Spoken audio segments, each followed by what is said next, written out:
I'd like to introduce our first speaker, Julian Furby, who's come from Southampton today, and he'll be talking about DMTs and progressive MS.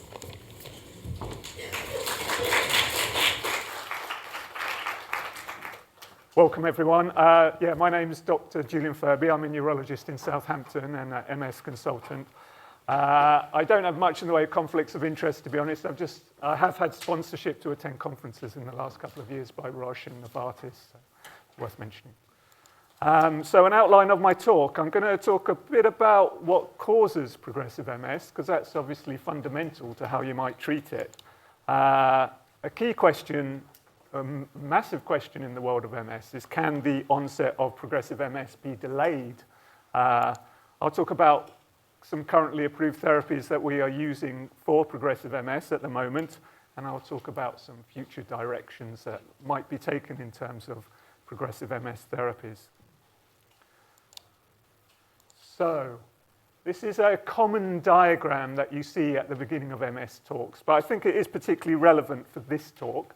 It kind of details the course of MS. So, as we know, the vast majority of people with MS start with a relapsing remitting course, and the main pathology underlying these relapses are focal inflammatory lesions with infiltration of immune cells from the systemic circulation following a breakdown of the blood-brain barrier. On average, progressive MS or secondary progressive MS will start about 20 years after the onset of relapsing remitting disease, and will take the form of a slowly progressive neurological disability, usually largely with a spastic paraparesis or ataxia. Now, the pathology underlying progression is thought to be quite different. The pathology underlying progression is thought to be nerve cell loss, neuroaxonal loss. And we know that this exists because if you look at histopathological studies of patients with progressive MS, you see a marked reduction in axonal density in non-lesional, normal-appearing white matter. And if we do serial imaging over the years in people with MS and progressive MS, we see this progressive global brain atrophy, which is largely indicative of neuroaxonal loss in the brain. But it's important to remember that this neuroaxonal loss does not start when someone develops progressive MS. This neuroaxonal loss begins right at the onset of MS, and it's likely that some sort of threshold level of neuroaxonal loss has to be reached before progressive disability starts. So the question is, why do we get this neuroaxonal loss, which leads to subsequent progressive disability? There's lots of theories around this. This slide demonstrates some of them. One of the main theories is that the neuroaxonal loss occurs as a consequence of demyelination. So when a nerve gets demyelinated, it struggles to propagate the electrical current along the length of the nerve. So in order to overcome that, you get an upregulation in the ion channels along the demyelinated segment of nerve, particularly an upregulation in sodium channels, and this allows the electrical current to pass more easily down the nerve after it's been demyelinated. This has deleterious effects because you get accumulation of sodium within the nerve, and subsequently that leads to accumulation of calcium and then destruction of the nerve. There are also damaging mediators released by the inflammatory cells, cytotoxic cytokines, and toxic mediators such as nitric oxide, which impair mitochondrial function and lead to energy failure in the nerve. So there are kind of lots of reasons why you get this neuroaxonal loss. But actually, neuroaxonal loss is not the only pathology in progressive MS. And you have inflammation in progressive MS, and there are types of inflammation that are actually quite specific to progressive forms of MS. So with relapses and focal inflammatory lesions, you get infiltration of immune cells into the brain following a breakdown of the blood-brain barrier. But in progressive MS, we actually see something called compartmentalized inflammation, which is where immune cells are active within the central nervous system itself. And there are different types of this that we see. So in patients with progressive MS, we see an inflammatory infiltrate in the meninges and in the spaces around blood vessels called the Virchow-Robin spaces. And we see an infiltration of B cells and plasma cells in particular, but also T cells. And these inflammatory cells actually form aggregates in the meninges. So you get these things called meningeal B cell follicles, which are aggregates of plasma cells and B cells in the meninges. And around these B cell follicles, you get demyelination, which is thought to be caused by the release of toxic inflammatory mediators from the inflammatory cells. And you get this kind of slow spreading demyelination in the cortex around these meningeal B cell follicles. It's also increasingly recognized in progressive MS that many of the lesions are actually chronically active. So it's thought to that maybe up to 50% of lesions in patients with progressive MS have chronic active lesions. And by this we mean there is a persistent inflammatory infiltrate at the center of the lesions with both B and T cells. And again, similar to what happens in the cortex, the kind of release of inflammatory mediators from these cells causes a slowly progressive and slowly expanding rim of demyelination within the chronic active lesion. So you've got this slow progressive damage and demyelination happening. And at the rim of this demyelination, at the leading edge of this demyelination, we see lots of microglia and macrophages as well. So progressive MS isn't just about neuroaxonal loss. We also get these specific types of inflammation as well. So kind of moving on to thinking about treating progressive MS. Like I said, one massive question is in the world of MS is actually, can we prevent people getting progressive MS in the first place? Because that would be kind of the gold standard for treating progressive MS. And so thinking about this, it's really important to recognize some features that have been discovered in the course of MS. The first is that focal inflammatory disease activity, so relapses and new lesions occurring at the very early stages of MS in the first 2 to 5 years of relapsing remitting MS, correlate quite strongly with the later development of progressive MS. So there's been lots of studies that have shown this. This is a particularly good one from the group at Queen's Square, who've been following up a cohort of about 150 people with MS for over 30 years now. And these 150 people, they identified right at the beginning of their course of MS. So they identified at the clinically isolated syndrome, and then have been following them up for many, many years. And this data is data that was presented at the 20-year time point of following these patients up.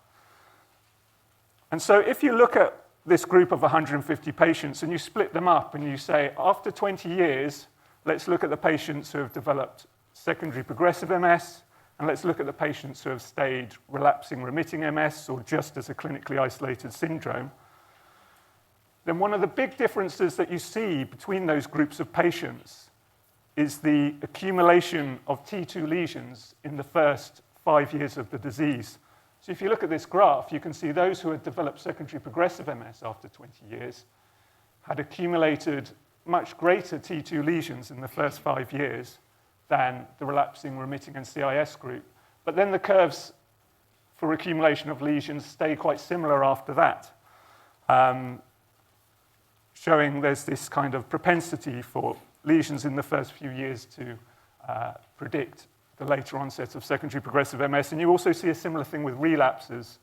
So in longitudinal cohort studies, big studies that have been done in Canada and France, you see that early relapses, and particularly in the first 2 years, is predictive of the much later onset of progressive disability. So then this obviously leads to the question, well, does the treatment of early relapses and the treatment of early inflammatory disease activity, does that then prevent later progressive MS? And that's a very difficult question to answer because placebo-controlled trials only last 3 years. There's no placebo-controlled studies going on for 20, 25 years to tell us the answer to that question. And some of the most effective treatments that we treat people with MS for nowadays, we've only been using for a few years. So it's kind of too early to be absolutely sure if those treatments can prevent progressive MS. Some data that does help us answer this question is looking at the interferon and glutarimer acetate data. Obviously, those drugs aren't quite as strong, but there's this UK risk-sharing scheme, which many of you will be aware of. 20 years ago, when interferons and glutarimer first came out, NICE was not very happy about paying for those drugs. So they entered a negotiation with the pharmaceutical companies, and they kind of agreed to share the financial risk, and that these patients would be monitored for many years. And if the drugs didn't work, then the pharmaceutical companies would have to pay some money back. And so this is what led to the UK risk-sharing scheme, and this is basically the monitoring of people on interferon and glutarimer acetate for about 15 to 20 years. And kind of at the end of this monitoring period, they published these results, and because it's not a placebo-controlled study, they had to use a historical placebo group from a large longitudinal cohort study in Canada, and they had to use complex statistics to match the groups to try and create the best placebo group possible that they could for these patients in the UK risk-sharing scheme. And in doing that, this is basically what they showed, which is that patients who were treated with interferon or glutarimer had a longer period of time until they developed EDSS-6, so time to need to use a walking stick. And the delay in reaching EDSS-6 was probably about 4 years for treated patients. So if you treat someone with interferon or glutarimer, you're probably going to delay the time it takes them to need a walking stick by about 4 years.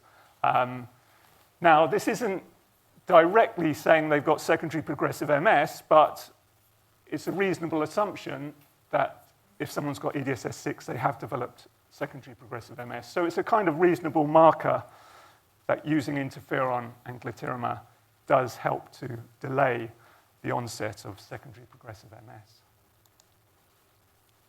So moving on to some approved therapies that we now have for progressive MS.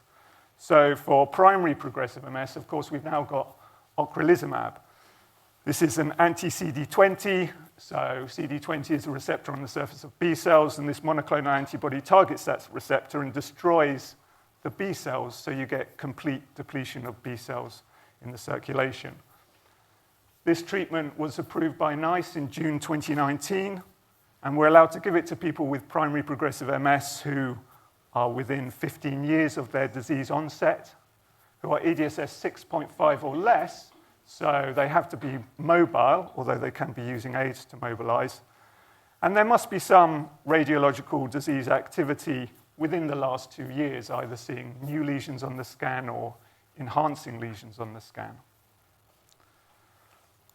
In secondary progressive MS, we now have siponimod, another immunomodulatory therapy.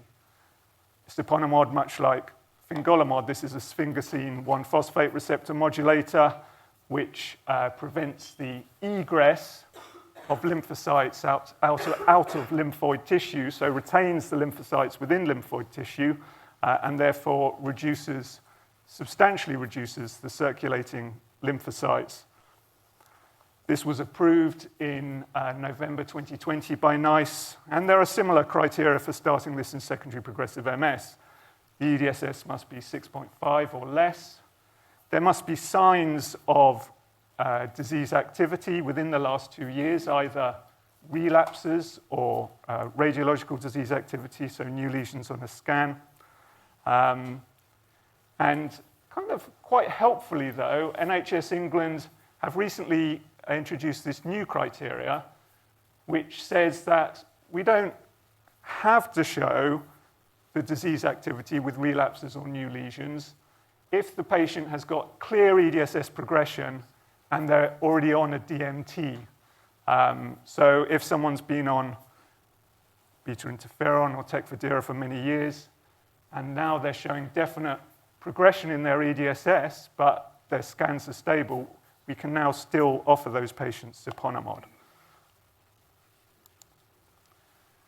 Just having a little look at the original trial data for these drugs.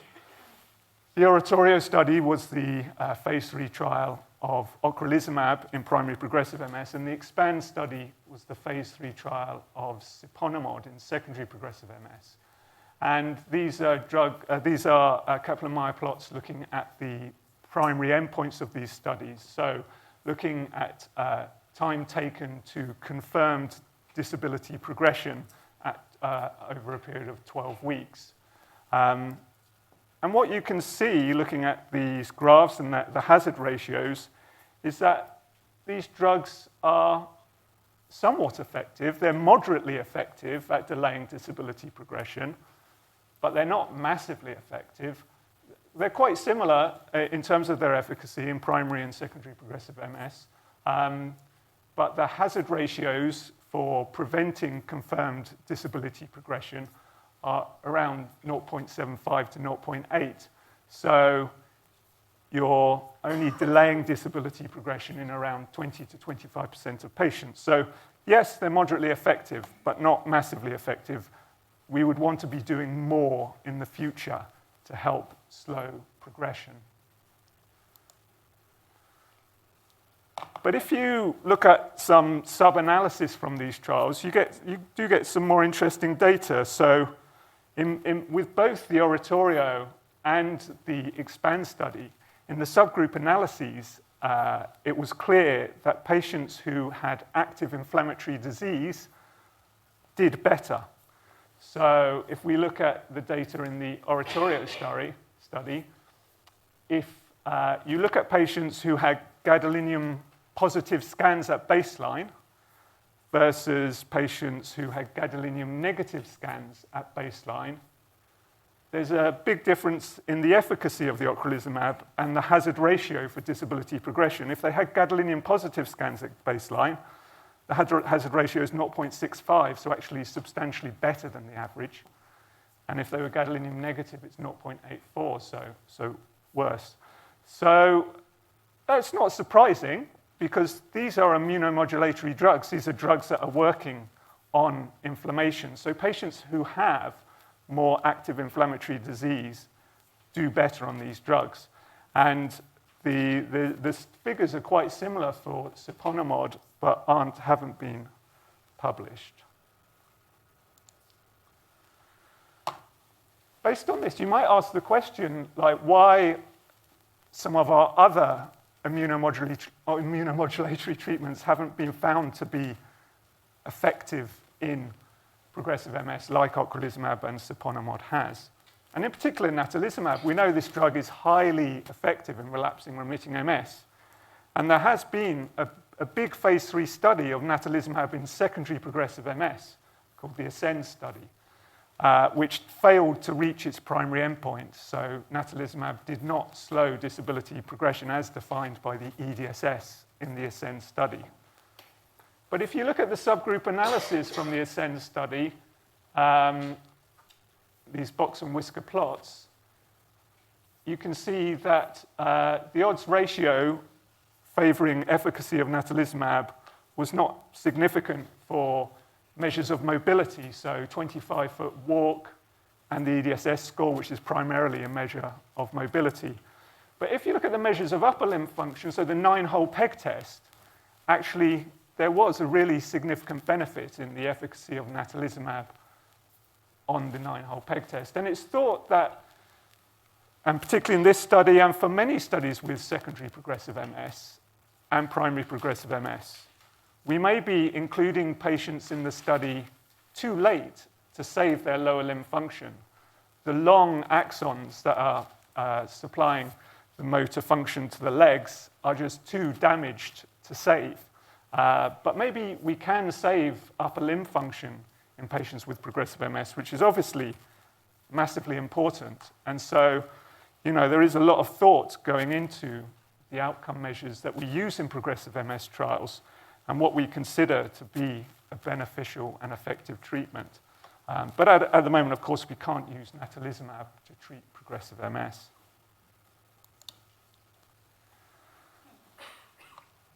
So just thinking about when we see a progressive MS patient in clinic, what has to go through our mind in terms of what treatments are we going to be able to offer this patient. So the first thoughts, or the first two thoughts you should have, the first you should really have is what's their level of disability?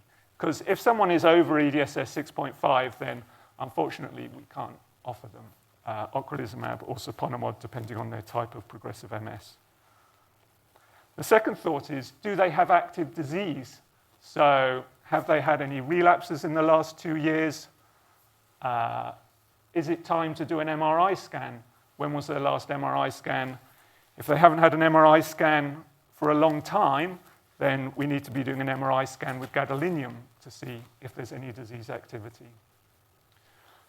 There are some other things that need to go through our minds which aren't in the kind of criteria for these drugs. These include things like the rate of progression.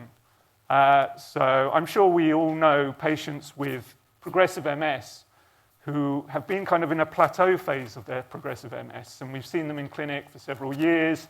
They always come using their stick. Their exercise tolerance remains about 30 meters over recent years. They seem to be plateaued. They're not progressing significantly. And thus, is it worth the risk of immunosuppression in these patients? What are we trying to achieve in such patients by offering treatment? The other important consideration is age, because the risks of immunosuppression increase substantially with age. And the trials, so the phase 3 trials we talked about earlier, those were really in patients under 60. Well, they only included patients under 60 years of age. And the Oratorio study, the average age in the study was 44. So when we're thinking about treating patients who are over 60, and definitely coming towards late 60s, we don't know what risk we're exposing them to with these treatments, because there's no data on that. So we've got to think carefully about whether the risks are worth it. And particularly patients of that age, you've kind of got, they haven't got as long to live to benefit either. If you're treating someone when they're 40, they've got a long time to live with the disease. They've got a long time to benefit from your treatment. So you've got to think about the age, and obviously comorbidities as well. An important piece of data that came from the EXPAND study in secondary progressive MS is actually in the placebo group, 50% of patients who were inactive at baseline, so there was no disease activity on their scans, there was no GAD-enhancing lesions. Over the 2-year study, 50% of inactive patients did show signs of activity, either with new lesions on their scan or with relapses. So this just tells us that if you take a snapshot of someone in clinic, you do a scan, there's no disease activity, it doesn't mean that there's not going to be disease activity. So we need to think about how much monitoring these patients require. And there's kind of no clear guidance on this, there's no rules, and I think every patient is going to be different, because you're going to monitor a 40-year-old patient in a very different way to how you're going to monitor a 70-year-old patient.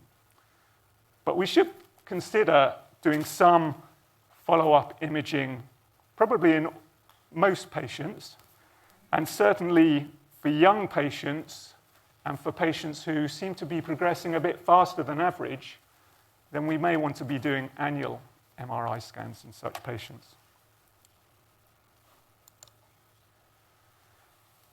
So future direction of treatment in progressive MS. Well, we know immunomodulation kind of works a bit, so that's going to be part of the future treatment of progressive MS.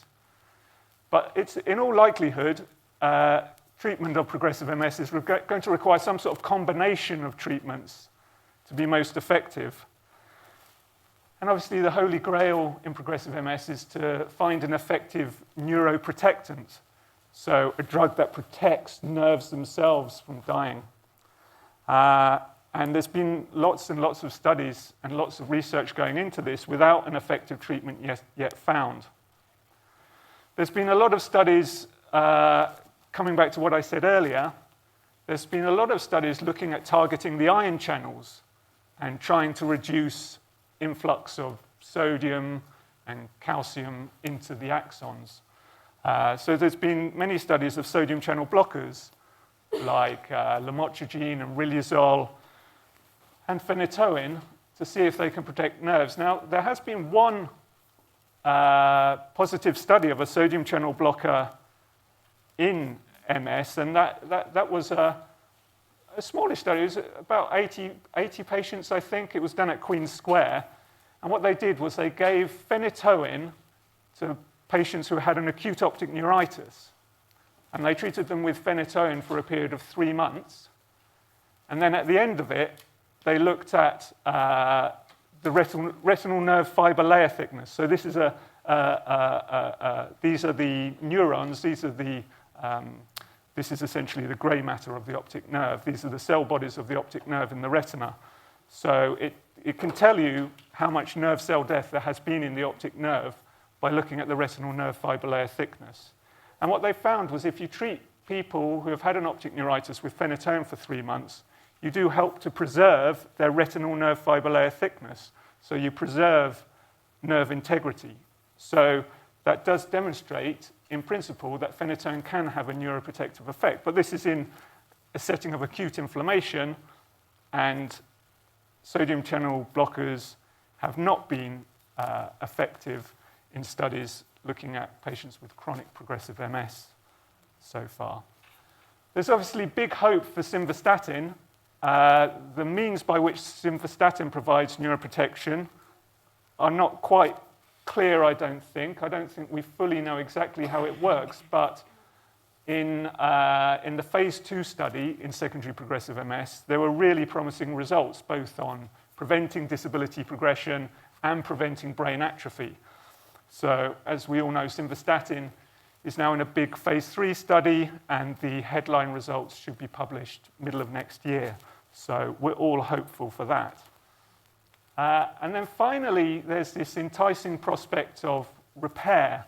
I think kind of the main aim with repair in MS studies at the moment is hoping to kind of stimulate remyelination. I don't think there's any true hope of stimulating nerve regrowth. But there have been a number of studies looking at remyelinating therapies in MS now. In particular, this drug called opicinumab, which targets a LINGO-1 receptor and basically promotes the maturation of oligodendrocyte precursor cells into oligodendrocytes, and it's the oligodendrocytes that produce and support the myelin. So with opicinumab, you hypothesize that you're going to increase the amount of mature oligodendrocytes in the nervous system and hopefully then lead to remyelination. Unfortunately, there's been many studies now of opicinumab in relapsing and progressive MS and optic neuritis, and it hasn't been shown to be effective. There's also the prospect, and there's been a number of small studies of using stem cell therapy to hopefully induce repair, particularly the use of mesenchymal stem cells, so a patient's own bone marrow stem cells. And there's been a number of studies looking at giving these to patients intravenously or intrathecally, and there's been some promising results from that. Particularly, this Israeli group have done probably the best study of mesenchymal stem cells in patients with progressive MS. And they did this study on about 60 to 70 patients, which was published in Brain in 2020. And basically, they either gave intravenous mesenchymal stem cells, intrathecal mesenchymal stem cells, or a sham injection, a placebo injection. And it was a crossover study, so everyone got their mesenchymal stem cells in the end.